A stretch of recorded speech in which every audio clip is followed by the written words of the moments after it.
Ladies and gentlemen, Atrocity Press is in the house. Max, Johnny, welcome back to the show again. What's up? Hey, thanks for having us. Well, glad to have you guys. I usually get you guys when you start a campaign. Tonight, you're closing one out. Yes, we are. You got what? How many hours you got left on that? 39 hours, close enough. It's not going to finish during the show. I'm not staying on that late. But is it safe to say, I think that Mary Machinegun, I'm going to screw up the title. Wait, half gone, folks. I'm half lit before I even start the show. Nice. Is it safe to say that Mary Machinegun is probably one of your more successful Atrocity Press titles at this point? Yeah, it's the most successful one so far, for sure. It's been around the longest, so that makes more sense. It's had longer to build an audience. That's what I hear from my LCS guy Michael Tierney. Is that's the kinds of books that he finds still sell in the comic store, is the ones that have a longevity behind them. Something that's not going to be, hey, this is just 4 issues, now we're going back to number 1 again. People got tired of that. They want something like a Flash or a Batman that's got 300 and something issues behind it, where it looks like it's got some staying power. Yeah, us too. Yeah, you got whole racks of books behind you there. Is that what you find sells in your shop? Yeah, I sell everything in my shop. I got figures, comics, all of it. I think a lot of it, what sells, it's funny, I have an area in my shop just for Kickstarters. Because I try to, I got a lot of friends that do Kickstarters and just a lot of people that I like to support. Just because I think a lot of people are just tired of the recycling of the storylines. How many times can you do certain things? Especially like when you're talking like Batman, it's been around for how many decades? And they got to make sure they have like 8 or 9 different Batman lines all going at the same time. After a while, you really kind of flood that market where people want something fresh, something new. It was good when it was Batman, Detective. Once a year, there's an annual. Yes. 4 times a year, there's a family. See, I love the annuals. I would love when the whole DC crossovers were based on annuals. That was the events. Yeah. I loved that. Like the Armageddon, it was just so great. I loved them when the annuals didn't have a crossover. It was just, here's a great big honking story that we saved special for once a year. Right. No, me too. I think but no, I mean, a lot of it is, you go through previews and you go through the different comic companies and it's like, what's missing? What's really missing right now? And that's kind of what we try to do with Atrocity Press. It's how Max started this whole thing. Why did he write Mary? There wasn't a Mary out there. There wasn't a Mary Machinegun. He created it, he developed it, and it's fitting a gap that's not there. Yeah, and I'm trying to place where that gap really started and how it ended, because it seemed like through the 90s there was plenty of Mary Machinegun. Oh, I can say it. Top Gun's gone. I mean, that's one of the biggest gaps. GG Studios is no longer there. Image isn't what it used to be. Image is a lot of indies where they used to have Top Cow was under Image. You had your Witchblade, you had your Darkness, you had your, Kiss, you had your darker comics. Yeah. And right now you really don't have that really edge that you used to have. I remember the Chaos line where it wasn't just Lady Death, but you had Chastity, you had Bad Kitty. I'm sure there were more. Well, Bad Kitty was actually with Broadsword. That's with Jim Balin. Was that him? I think a lot of the Bad Kitty. I'm pretty sure. No, that's Boo Boo Kitty. I'm sorry, Boo Kitty. Yeah, that's right. You're right. I stand correct. And I get confused because there's a few kitties out there. Well, he did the 3 Little Kittens as well, which was a fun little series that didn't have the staying power that Tarot did, which he's still doing. Oh no, I still subscribe to Tarot. It's one of my favorite books. I mean, I think he's a marketing genius. I love that every other month, like you were talking about, every other month I know that Previews is going to have that new Tarot. It's that constant, it's that dedication, and I love it that it's just him and Holly. They're together, they're working it together, And that's just one of that, to me, is that staying power, because you know what you're going to get. I've got a Jim print right here of tarot right in front of me, number 35 of 50. And I've got a tarot print over on the side wall there. That's the Christmas one where she's got the little Santa hat on. Nice. I've described the costume in total right there. Well, and that's kind of what we're trying to do. I mean, we're not at a Jim Balent level yet. It's not like we're going to be able to pump out these comics every other month. But, I mean, that's what we're striving to get. I mean, when we started, it was a book a year. Last year, I think we did 1 or 2 Marys. We did 1 Human Hunters. We did 1 Ninja Bimbos. Towards the end, we were able to get issue 2 out. This year, we're on track to put out 3 Human Hunters, 3 Marys, hopefully 3 Marys, and 3 Ninjas. I mean, and that's the point. We want to be able to at least get them to where they're semi-quarterly. And then we're just going to keep advancing. And that's what a lot of the books we do, like Mary. Yeah, right now, this is the end of the story arc. So, like, this is your time to get this issue. And then you got our catch-up tiers where you can get the other, issue 1, 2, and 3. But we've already written the whole next story arc. It's already done. Boom, in the bag. And we're already playing around with ideas for the following story arcs after that. Max has got, some great plans going on with Mary. We do a lot of collaborating with stuff. Human Hunters, right now we're getting ready to start mailing out next week. Human Hunters issue 2. Issue 3 is going to be coming in Kickstarter already, and it's going to be end of February, March timeframe. Following soon after that's going to be Ninja Bimbos 3. So we're trying to get it where about every month, every other month, you're going to be getting a book. Our goal is to try to get about 10 Kickstarters in just this year. So it took about 1.5 years to 2 years of making books and distributing books before you're like, okay, we've got this, we got the rhythm down. We know what needs to be done when, we know how long it takes each thing to happen. Yeah. Well, a lot of it was, Max, starting he started Atrocity Press by himself.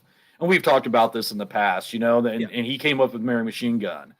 And with issue 2, we started talking, he's like, hey, let's bring you on. So like, he had a good run going with issue 1 and 2. Then all of a sudden we're going to throw a curveball in and he's going to bring in a business partner. And what does that look like? How's it look that, now I got my own properties, we're sharing properties. And, that says a lot about Max, his baby's Mary Machinegun. And he's like, here, you're taking half of it and you're going to write half of it with me, and I do the same thing with my stuff. We collaborate together. I couldn't even picture not working on comics without Max. It works so well together. And that's where now we got it rolling. We got, our artists are just incredible. I can't talk enough about our artists. Fern Court, our art director, I mean, he does the artwork and the coloring on Mary, and he does so much other stuff. When you see our Kickstarter and look at what it looks like, all the backgrounds and our and all the covers and all the artwork, that's Fern helping us out, knocking that stuff out. So he's not just a contracted artist; he's part of the company. Yeah, I mean, me and Max we own Atrocity Press, but we have our own art division under it. And like Fern Court is our art director. And then we have Mateus, who actually is like the main artist on Human Hunters. But in this Kickstarter, he did the prints and he did the cards. So, we keep it in-house whenever we can. Oh, yeah. And it's pretty much the Cords and the Bennetts that you guys work with, right? Bennett's, yeah. Yep. Well, Mariah always does our cover B. That's kind of like been our new thing, the B, Mariah, LC, we've got a really good partnership, and he does our cover C's now. And that's like also the consistency, when you go out to a Kickstarter, you're going to know our cover A is always done by our interior artist. That's always been a pet peeve of mine just forever. And thank God Max shares it, because when I first came in, he's like, hey, our cover A is always our interior artist. And I'm like, great. Because I'd like to know what the art is that I'm buying based on that cover. Yeah, if you see green beans on the can, you want to open it up and not find pineapple. Yeah. I mean, granted, you want your other artists, for your variants. But That's one thing me and Max just really, agree with, and it works out great that cover A is going to be that interior artist. So, for being named Mary Machine Gun, I sure see her with a sword an awful lot. But it looks like she starts to become more of her namesake in this issue. Is that am I seeing this right, or have I been missing something? Nope. She mainly uses a sword, but in this issue, she gets her main special machine gun. It's when the actual machine gun, her namesake, gets issued to her. Okay, so I wasn't missing anything. I thought I was like losing it there. I'm old, so that happens. No. Nope. And this is the final issue of this particular arc. The story Correct. arc, yeah. So for people who've been waiting to see if they were ever going to finish it, it's like, I'm not going to get a number 1 of a Kickstarter because I might get left on a cliffhanger. This is the last issue. You can go back and get all 4 issues now. And it will continue. And the next story arc will be a continuation. But it'll be a different subtitle, right? I mean, it'll be Mary Machine Gun : something. Mary Machine Gun Dark America. Yep. Ooh, I like that title. Yeah, and like I was saying, for those who wondering, hey, do I want to back this? Like you just said, we've already got the next story arc already written. It's already done. We pretty much have up to 7 or 8 now issues already in the bag. So this sucker's gonna be going on probably till one of us dies. And well, I hope at least that's the goal. A long time. That's what we're hoping. And there you go. That's your cover A. And Max, I mean, you got all this stuff where who's doing what covers here. Well, that's Fern Cord. Yeah. He did the colors, the pencils, the inks, all of it. The whole ball of wax. I really like the flame wings and the golden, like, glowing eyes. And there's your machine gun. There you go, RJ. There's the machine gun. It's like a Phoenix moment here.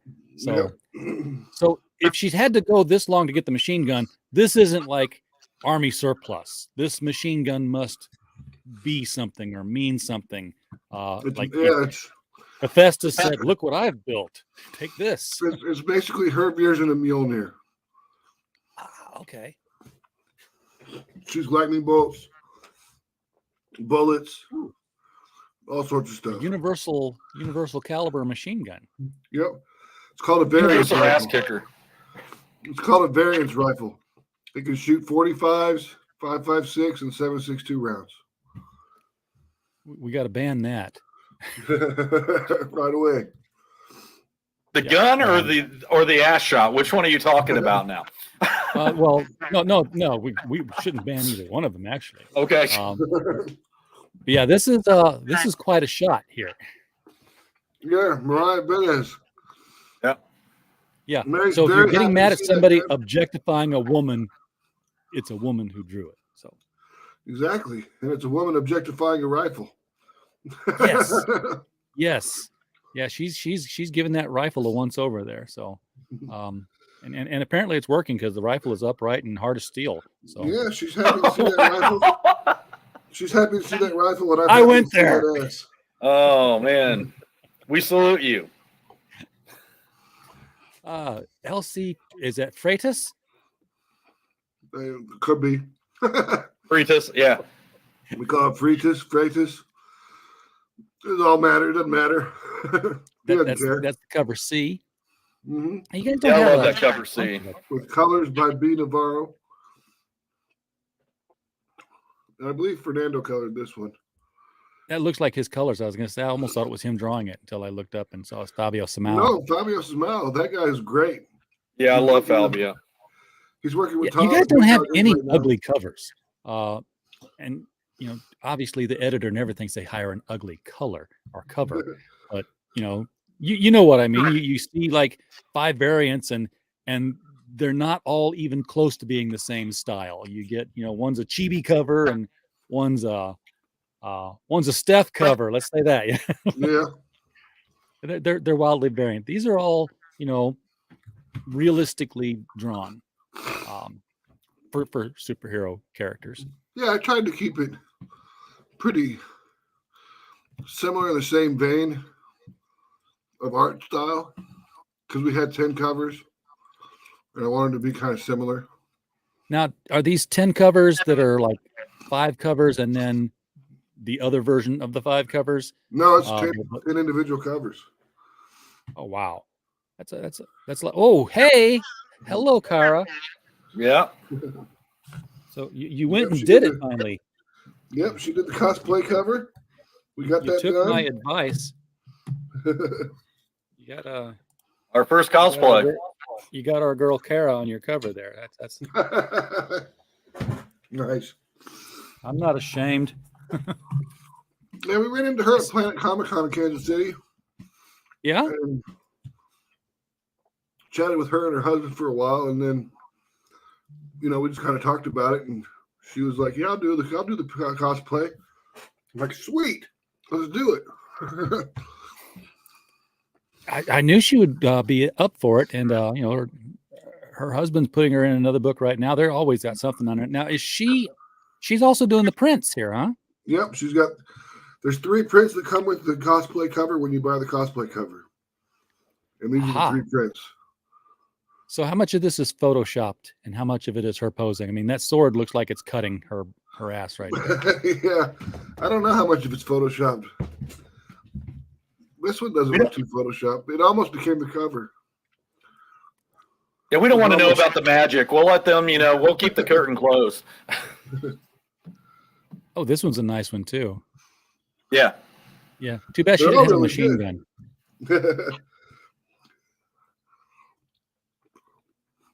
So you got another LC Freitas.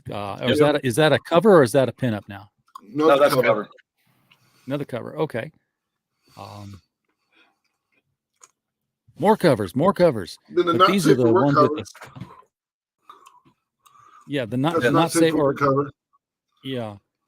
Sometimes known as the naughty and nice variations and all that. So this is the only not safe for work cover, assuming how prudish your ball may be. Yep. It's the only not safe for work cover. And it actually means something because that scene is in the book. Are the little fiery stickers in the book too, or no? Okay. There's no nudity though. It's just you don't get to see the nudity part in the book. Well, you look at that. Refunds are coming in now. Come on, you let the cat out of the bag, dude. But you do have other prints here, and if that's your thing, you can get the nudity on the prints. Yeah, if they get the not safe for work cover, they get all these prints. Oh, they come with it. If that's part of the set. Yep. Okay. We don't do them as add-ons per se. When we do the non-safe for works, that's always a part of the prints are always a part of it. Are these like the comic cover sized prints? They're usually 8.5 by 5.5. Oh, so half the size of a comic cover. Yeah, that way they fit in the Geminis really well. Okay. And then, of course, you can still get the 2023 calendar from Atrocity Press. Yes, you can. Still January, folks. It's early enough. And this just shows up to August. It does go to December, but if you want to see the rest of them, you got to buy the book or buy the calendar. It's not a library, kid. You got special. First one's free, isn't that what they say? Yes. These are our combo packs. We got the Fern Cord combo where you can get his cover A and his non-safe for work, and then we did a combo pack for the LC. It seemed like you had more of the Bendis work on the previous covers, or maybe I'm thinking of a different title, but. Well, we did. One of them? We had Mariah and Fred, the brother. Every now and then we'll get one done by Fred. On this one, we just did Mariah. Mariah's the constant. Okay, so it's not like you're on issue 2. We had all the Benezes. Yeah, Fred, Mariah, and Ed. That's what I was remembering. And I saw it petering down. I was like, are they kind of getting away from getting Bendis work, or? We just try to rotate. I mean, it's not like us getting away from them or vice versa. It's just when we do a Kickstarter, we sit down, we're like, hey, let's go. What are we going to have our constants? And then what are we going to change out? That way we can have something different. Yeah. And while this is for issue 4, you do have all 1, 2, and 3 available too. And you can get entire runs. But this is still just this issue rare, I believe. That's all the regular standard covers. And then you have a tier that's all the covers with the non-safe for work. Okay. But you only had one non-safe for work cover on this campaign. That's why I was kind of thrown. Is that so? But you had several regular covers for this campaign. And that's where I was getting lost. I didn't know if this was all of this campaign and then this was all the previous campaigns. No, that one is all the different covers. That first one right there. What you have, the very top one you're showing there, that's a full atrocity press. That's all our cover A's. So it's like Human Hunters 1 and 2, Ninja Bimbos 1 and 2, and Machinegun 1, 2, and 3. And then we go down to, if you just want to buy every cover, that's the Safe for Work edition. Following that is the full Mary non-Safe for Work edition, or the Naughty edition. So basically, it's all the regular covers with the non-Safe for Work. Yeah, we don't want to send the not safe for work out to people that don't want it, you know. Yeah, I can understand that. It's like, you know, giving out Playboys and trick or treat candy bags. Yeah, it's not well received. So what am I looking at here now? That chick's got werewolf arms. Yep, this is a crossover print with Big Dog Ink and Mary Machinegun. The girl with the werewolf arms is a werebear named Naomi from Ursa Minor. I love that. It's a you say werebear, and all I can think of is like first of all, I think of like a rainbow on her shirt. But sure enough, she's got a teddy bear head on her shirt. Yep. And of course, you know, she's giving us the werebear stare from the center. And the way to get this print is to back Mary Machinegun in a physical level, and then back Tom's campaign at a physical level. And then if you do both of those, you get this mini print for free. I'm seeing a lot of people do that. I think that's an excellent way of encouraging people to back other people's campaigns while still getting the stuff for your own. That's what we thought. I'm still waiting for somebody to successfully pull off the crossover story. I have one, I guess, that is technically successful, but it's kind of weird. They successfully pulled off the crossover, but they've never successfully pulled off the single character issue. And I'm talking about the Monster MD Shinobi Sasquatch crossover. So we got the crossover before we ever got any Shinobi Sasquatch. We got some congratulations here from Q. Hey, thank you, William. Appreciate that. Thank you, William. We are trying to get you guys some backers to close out this last day. And I've got to pull the curtain aside because my share is on a monitor to my side here, and I can't read what I share. You have gone up. You are at 10,820, which is higher than where we started, which means I believe we've helped out. Yeah, absolutely. Yes. I can't believe I don't have all my video. Pops, I've got to transfer my studio videos over here. I cannot play the shake and bake moment, which is what we normally play whenever somebody helps out. I am at a loss. You know what it is? I just got all my videos and I loaded them in my StreamYard. I'm like, that's the only place I'm ever going to need them, so I didn't keep them. Then you lost them? Well, I don't have physical copies of them, and you can't get them. You can't pull them out of your StreamYard studio as a download. You can just delete them. So that kind of sucks. I'm trying not to beat this one up all that much, Pops, because it's like my standard studio is so full of stuff that it's like, as I start the show, I'm like scrolling up real fast. Click that thing. Okay, now I got 15 seconds to scroll down here and set this thing. This one's nice and condensed. Everything's just right there as I need every single thing. I'm able to relax a little bit. Yeah, that's why there's nothing in it. Nice, Pops. Nice.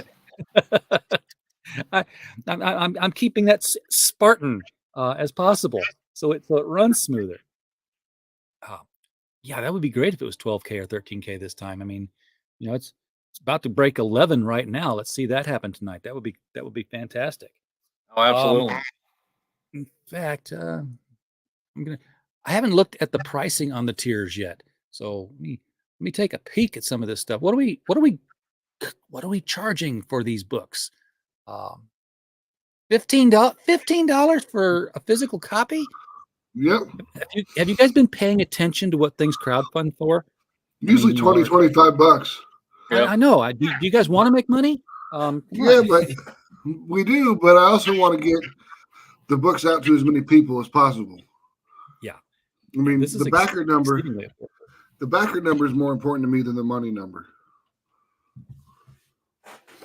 Well, that's going to get taken care of tonight. You're going to get. What's your record for backers? 225.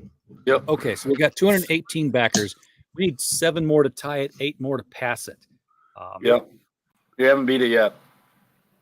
Well, I'm gonna take it down here from just a little bit here because I don't want to dox my credit card information on screen. That would be a bad idea. But while I'm taking a look at it on the side here, Max, why don't you give the audience the story so far, who she is, how she came to be, and all that stuff for all the new people. This might be some people's first exposure to Mary Machine All Gun. right. Issue 1. Mary Machinegun starts out as a vampire hunter, killing a vampire. Once she's done with that, she gets transferred to Kentucky to fucking hunt some werewolves. So she gets to Kentucky and starts hunting these werewolves, and then she finds out that the cardinal who runs the church that she's staying at is a total dirtbag, and he's a pervert. So she goes out, continues hunting the werewolves, keeps coming back and making reports to him. He keeps hitting on her, and he's got like a harem of women that he keeps with him. Sounds like a good plan. Yeah. So, and he mistreats them, obviously, because he's powerful in the church. And then in the second issue, Mary has broken the rules of the Templar Order. So they send one of the internal magistrates, which is actually just Latin for internal police, internal magistratus. And then that actually sends Charlotte after her, who is a person that she knows really well because they trained together when they were first coming up through the order together. And when you come through the order, you train in pairs. And then at the end of your training, you're given one single task. And whichever one of the two people completes the task first becomes a Templar. And the other one becomes an internal magistratus. So Mary became the Templar, and Charlotte becomes the internal magistratus. And Charlotte hunts down Mary. There's a big fight. Mary loses. Then she gets connected with the Valkyrie, who teaches her battle focus in this issue. So she'll be doing her training with the Valkyrie in this issue. Ophelia is still controlling Charlotte. There's a whole lot of revelations in this book, in this last issue. I mean, like, everything that's been held back is laid bare in this issue. Oh, this is beautiful. Okay. You guys planned this, right? Because what has happened is, for anybody who doesn't have the Mary Machine Gun stuff, pick your cover and add it in there, and then add on issues 1 through 3, and your total is 69. Yep. It's almost like we planned it that way. It's actually pronounced 69, dude. If you're us, what number are we thinking of? 69, dudes. I'm glad it was cheap. I'm glad 69 is the cheap one because it could have been 420, right? Well, no, I don't think anything goes up that high on this campaign. One day. Well, 420 with a decimal wouldn't have been so bad, but okay, we got that taken care of. Now I can go back to the campaign. Hey, we got another backer. Thanks, RJ. Hey, where'd that come from?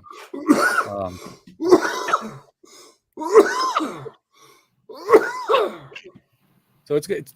Guess it's going to take a little bit to show, but I just hit refresh. There it goes. there, 219 backers, 10,889. Come on, guys. Let's start throwing some money at this thing. You're running out of time. 7 more backers, and we tomorrow's got Friday. It's payday. You know, yeah. kick that last bit of money you got out that you've been holding on to. I mean, Epic status. I mean, like certain covers are a little bit more expensive. Like John Royal's cover, a little more expensive because he's a more expensive artist. Yeah. And you know, Cole's I almost pulled the trigger on the on the cosplay cover, but I really like Mariah Bennis's art. I like it better than Ed's art, actually. So does a lot of people do. I mean, Mariah is, when it comes to the female form, she's got it. But you know, she's looked at it her entire life, so she's probably pretty good at figuring it out. yeah. Now, of course, the 1 through 3 add-on is all the Fern Cord covers. There weren't the variations on those, but they're still good covers. So yeah. Well, I'll break up the pattern a little bit with the number 4 being by Mariah. We did that. Actually, issue number 1 is by Mariah, I believe. Yeah. Because this was before we started the standard cover A thing. Because like at first I was like, all right, we put our best cover as cover A, or our most well-known artist will be cover A. And then I was like, nah, I want to make it to where it's the interior artist. And then we started that with Neo Tokyo, and it's been the same way ever since for the last 3 years. Now, do the Atrocity Press books, and you probably answered this before, but they're all coexistent, co-equal, same universe kind of stuff? Sort of. Ninja Bimbos versus Zombies from Deep Space is in the same universe. It's just like years in the future. Okay. I'm just wondering, you know, when we get to see an atrocious crisis. We're looking at some crossover stuff maybe next year. Maximum atrocity. That would be great. Yeah. Yeah. But we're looking at some crossover stuff next year. So me and Johnny got to do some research into some things, because we research everything that we do like a lot. Like there's a book that we were writing that has to deal with the witch trials, and we didn't back up off of anything that they did to those women. We wanted to show it straight up and show how horrible it was. Oh yeah. You know, and you know that if you really want to read up on that kind of stuff, check out Fox's Book of Martyrs sometime, which was fun reading when I was a 12-year-old. You know, the one that sticks out in my head is I don't know what the guy did. Well, I know what he did. He was a martyr. But they beat him, and then they threw him in a sack, and then they poured scorpions in the sack and tied it up and dumped him in the ocean. Jesus. I was like, damn. Yeah. But no, on our books, we do a lot of research, because like for me, there's nothing that annoys me more than reading a magazine or a book or a comic and be like, oh, you didn't fact check this. You know, that's just my thing. And anything we do, we spend hours. I know when I originally was doing Human Hunters, God, I spent months probably researching each character. It was crazy. Yeah. I mean, we do a lot of like alternate history type things. Right. Like in the Mary Machinegun issue 2, she kills the Beast of Jovedon, which is an actual werewolf that terrorized France. You know, a werewolf that terrorized France in the 1700s. Well, some guy he was the one that actually killed it. But in the book, Mary kills it, and he wakes up, and he's the only one conscious, or the only one left alive, and the werewolf's dead, and he just assumes, well, I must have killed it, because I'm the only one left alive. And I'm not him, so it can really ruin a story for you if you read something that you know something about and they've got it wrong. It's like the Da Vinci Code. I was like, Oh, I was all into that adventure. That was great. And, until I found out that the painting wasn't called the Mona Lisa. It was called La Gioconda. So there's no way that Da Vinci could have hid some sort of secret message in an anagram. Yeah. That makes no sense. It's fiction. Let it go. Yeah, exactly. Let it go, RJ. It's suspension of disbelief. Yeah, well, my rubber band only goes so far before it snaps. Now, I've read too many comics in my life, too many good comics to allow so many bad ones to get a pass. Yeah, I don't blame you. But you guys got so many titles now. Are you thinking of other titles that you haven't launched yet to expand, or you got kind of like settle? We've got a new title that's coming out this year called Love and Death. It's about two kind of psychotic chicks that go around killing Russian mobsters because it's a rape revenge story.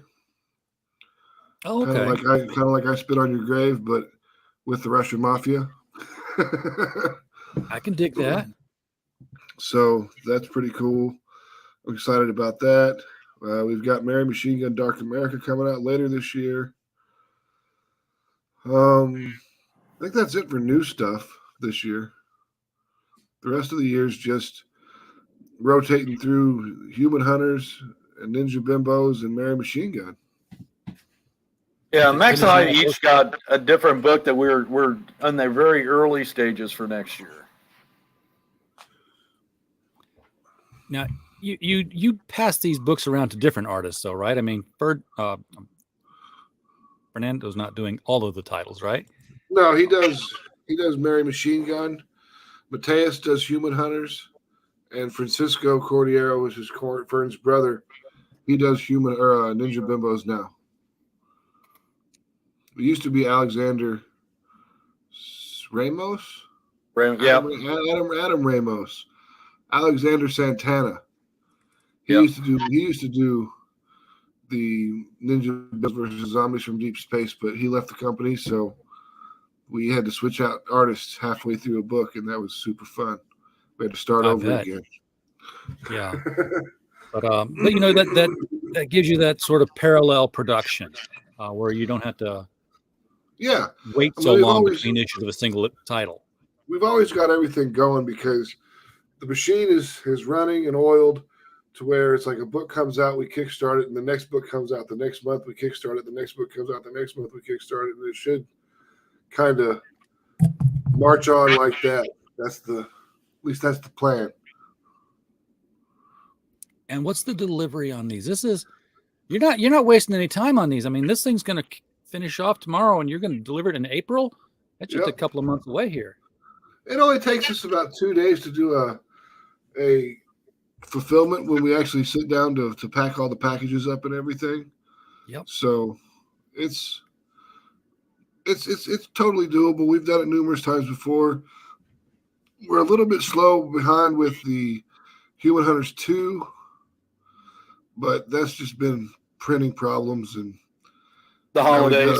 The holidays. And the holidays kind of they had days off and all, and it took our process a lot longer.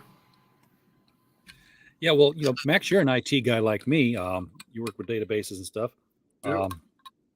I might be cajoled into giving you my table structure and SQL scripts that I use for fulfillment that condenses everything down into faster, streamlined packaging things. But if you're still taking 2 days to do 200, that's pretty much what I can do too. So yeah, it's pretty quick. I mean, Johnny pulls them together and puts the packages together while I'm typing in the data for the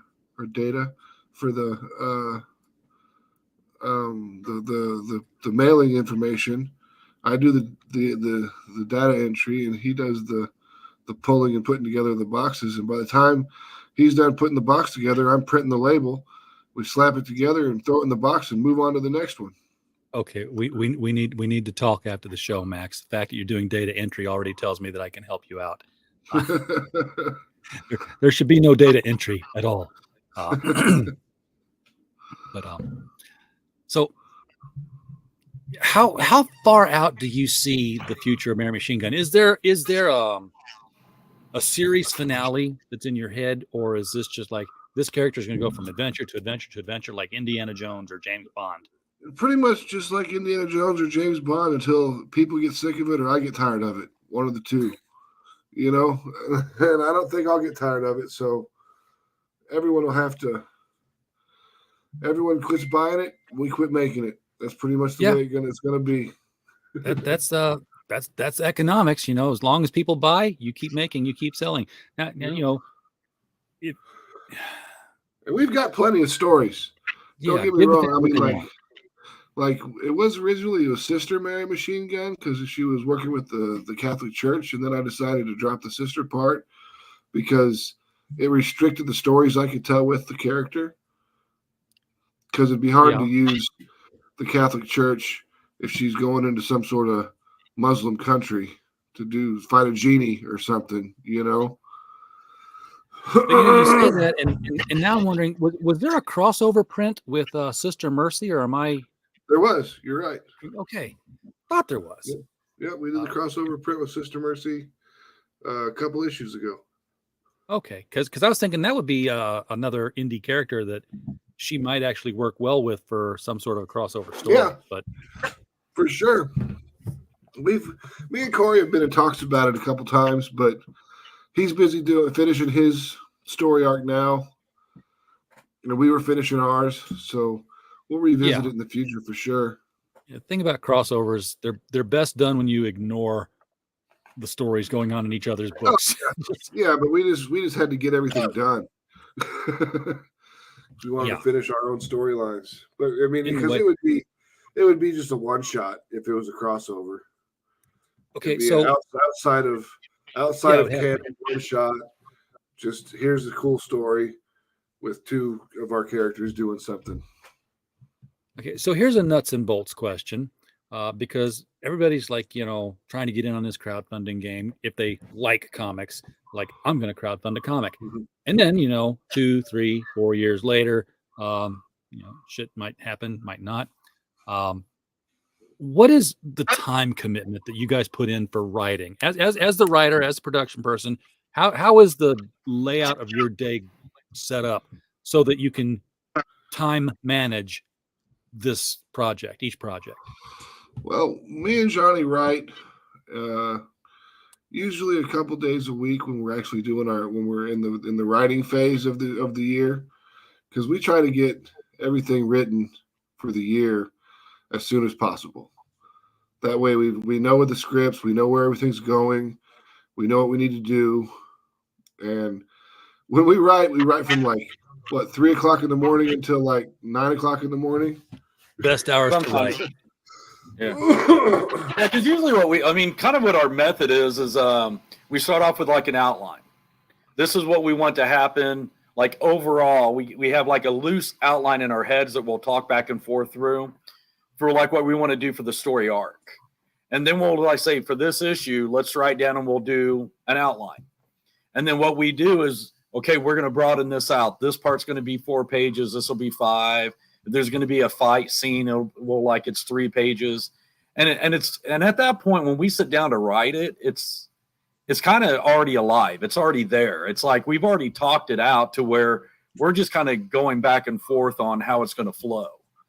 And like for us, we write just like this, except instead of seeing this Mary Machine Gun 4, it's a Word document, you know, and we're talking back and forth and we're in StreamYard. And it's funny. We started out during COVID just because, you know, the whole distance, and I was going to college at the time, and it just worked out good for us to just jump in.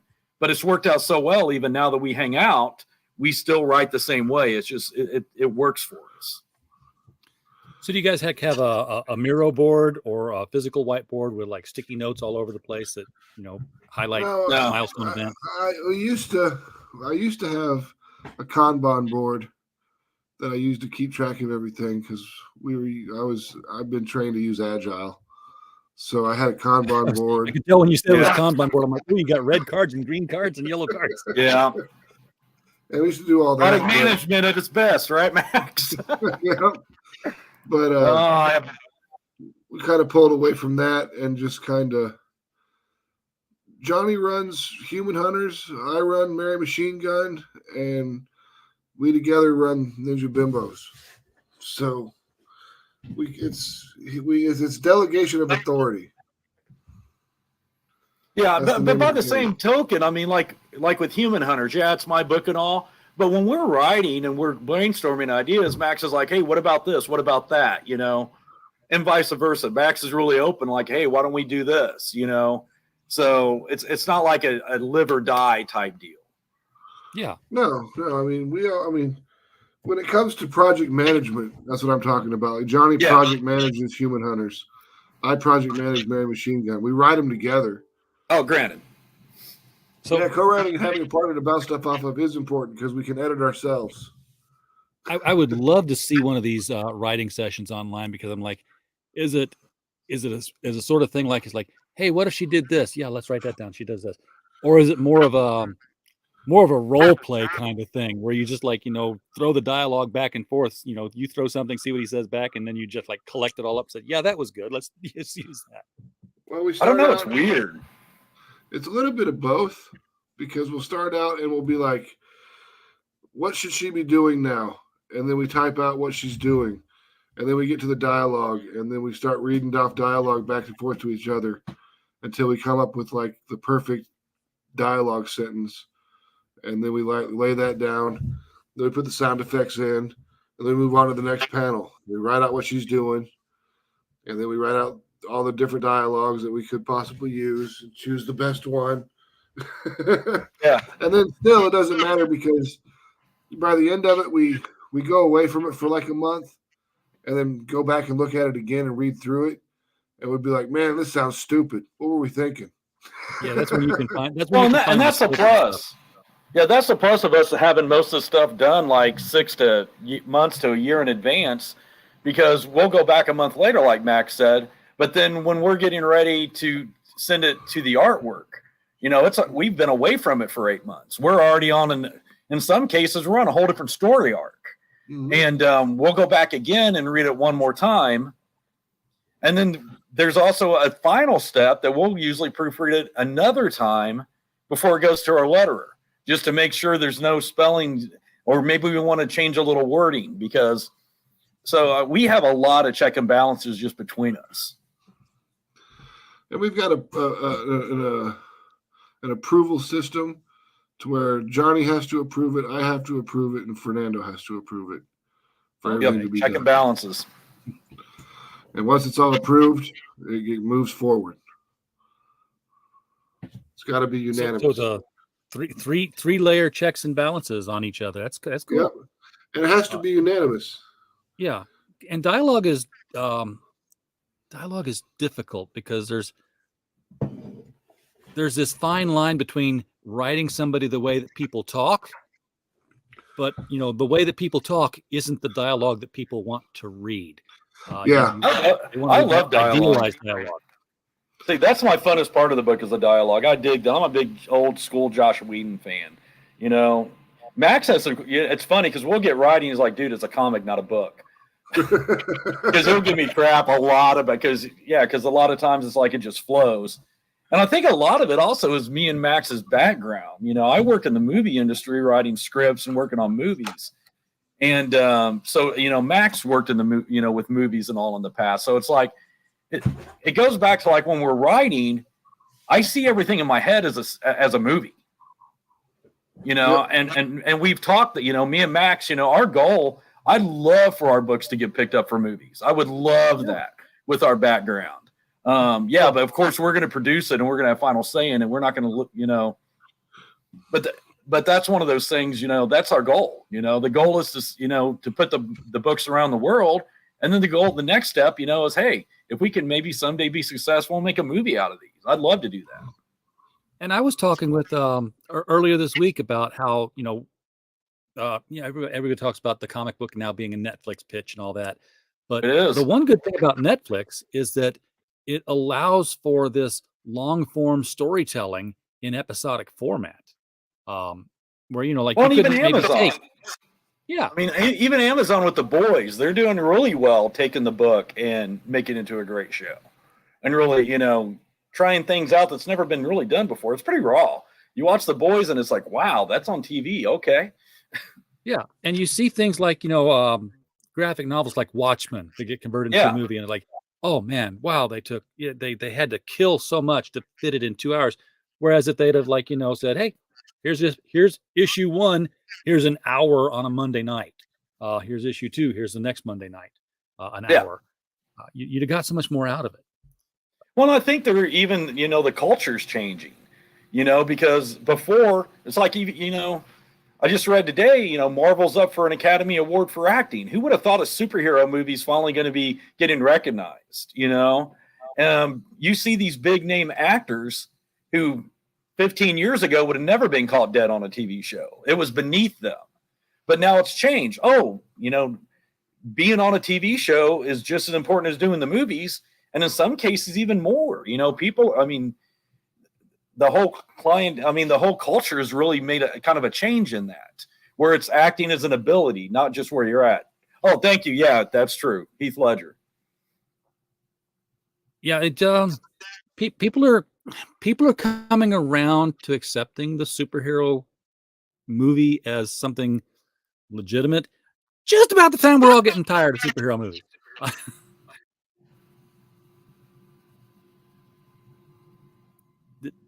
Did we freeze? Oh no, we're moving. Okay. Yeah, we're moving. But yeah, so I was reading a comment for a second. I was like, okay, we got a whole bunch of people out there. So it's I'm hearing that the superhero fatigue is setting in. I don't know if it is or not, but then I'm thinking I haven't gone to see any of the superhero movies lately because I just haven't cared enough. I don't know. I mean, for me, it kind of goes both ways. I love the superhero movies. I love the genre, but there's a lot of them that I'm watching, and I'm just, for me, it comes from a writing ass point. Some of these movies just are the writing is just so weak on them. Yeah, super weak. It's like I haven't seen a Marvel movie in a long time. I think Endgame was like the last. Well, I mean, I guess I saw Morbius. Morbius was decent. Oh, you were the one. Yeah. Well, and then the Spider-Man was pretty good. That was after Endgame because you got to see all three on the screen. Yeah. But like I saw Black Adam, and just to me, the writing, there was just so many, once again, things that I was like, this isn't making sense. The continuity's off. And I think that's what spoils over to these movies. These TV shows, a lot of them have some really good writing. Yeah. I saw the trailer for the new Shazam movie, and I was like, "There's nothing in this thing that makes me want to see it." The last Shazam movie, the post-credit scene was Mr. Mind. I'm like, "Oh yeah, I'll come back to see Shazam versus Mr. Mind. That's comic book." And what do I get for a trailer? Shazam and his brothers and sisters fighting the daughters of Atlas. Like, what the hell? Who cares? These people are nobodies. What happened to Mr. Mind? Well, and tell you the truth, I love that first one. I would have to almost say that's probably one of my favorite DCU movies. Yeah, me too. I think that it was written well. I think Zachary Levi hit it out of the park. I think his acting, he really had that childlike quality. And I thought, and I'm kind of scared for the new one because I want to like it. I really do, because I really enjoyed the last Shazam movie. But I see the trailer and I'm like, really? I don't know. Yeah. Well, and here's the other thing. Sequels on comic book movies it's like the sequels to comic book movies are the crappy comic book movies they made before. So they make a good one, and then they make a crap one. Like Wonder Woman 84, that movie was terrible. Yeah. But you know what? Marvel, I'd have to say, did pretty good because I think Captain Miracle Winter Soldier was phenomenal for a sequel. Yeah, they've got it pretty well. They got the formula. Yeah. Warner Brothers is trying to do the old movies. School. Yeah, I can read 100 superhero comics and read 100 different stories. I can see 4 superhero movies of the same superhero, and the 4th movie is the first movie. Yeah. Hey, new actor, reboot, tell the origin again, fight the same villain. Are we talking about superhero or Star Wars? Because I think you just, that too. That too. I can only see Mrs. Wayne's pearl necklace break so many times. Yeah, it breaks. The pearls bounce. They land in puddles of blood. Yeah, it's. We know it. We can only see Peter Parker get bitten by a spider so many times. We know how he got there. Move on. He's got, which I think was good. Was smart about Marvel, because when they brought on Tom Holland, they didn't do the origin story. True, Vic they Vegas didn't. He here? just was there. I'll be damned. Vic Vegas here. Hey, Vic. Yeah, He's the anonymous Facebook user. Yeah, he is. nice. So Haven't been we're on his still at show for a 219, minute. folks. Would have loved to have seen this thing click over one, but Yeah, that's all right. We went up 3 backers since we came on the show. yes, 3 backers So- in. Can't complain about that. I mean, you got six more will break the record. We can get 6 more backers, any level, guys. 7 Any more. level. Get a deal. 7 more breaks the record. Oh, 6 more ties. matches. Yep. Gotcha. So And we still got a whole day left, so it's possible. it's definitely possible. And it's Kickstarter. So everybody comes in on the last day because that's when Kickstarter finally takes the money. Yep. I know I usually, I'll watch a Kickstarter all the way to the end, and I'll have a note on my phone says buzz up and says, "Hey, you wanted to back this today," because Yep. I like my money to leave my account the minute I spend it, not hang around for not like and a me month forget. later. You don't want them to actually get the interest. You want to earn that interest yourself. Well, I get that, but I use my PayPal card for everything. So if I'm like out and I'm hungry, I'll say, "What have I got in PayPal?" "Oh, I've got money in PayPal. I'll use it." And maybe Then that you PayPal money has been committed for 20 days to Yep. Kickstarter. To and marry, they just have- marry Machine Gun 4. It's been That's what I committed to used marry to. Machine Gun 4. That's what it's committed to now. So I just got to remember, don't buy anything tomorrow. Without at least remembering that this is coming out. Oh, guys, this has been fun. You guys are just doing gangbusters with this, and I'm so happy for all. Yeah, hey, we just hit Yeah, another 220, one. 220, Nice. 10,912. Gotta get my other videos carried over here. Have to find them again. Grr. You'll get them. You'll find them I got- somewhere. I Get 'em off need a YouTube. producer to help me run the show and keep track of all this I stuff. know, right? Good help is so hard to find. Nice. It's not I like not that. Pop's fault. It's my fault. I'm the one who keeps track of all the videos. I just got to load them. On that thing with the puppet, I like at the very end how he looks at him under the brim of the hat. Yeah. Marmalade. I don't know if that was- Marmalade's making a comeback. I don't Marmalade. know if that was an practicing a new accident or if it was dead on, but I gotta say it. I've never seen anybody take a puppet with the same facial expression all the time and make it look like it's got a different facial expression every time it talks. RJ kills that puppet. Yo, okay. It's fun. He's getting he's got a denim jacket coming in from eBay that he's going to start wearing. He's got his guitar. He's been practicing his new song, and it's he's a protest song guy.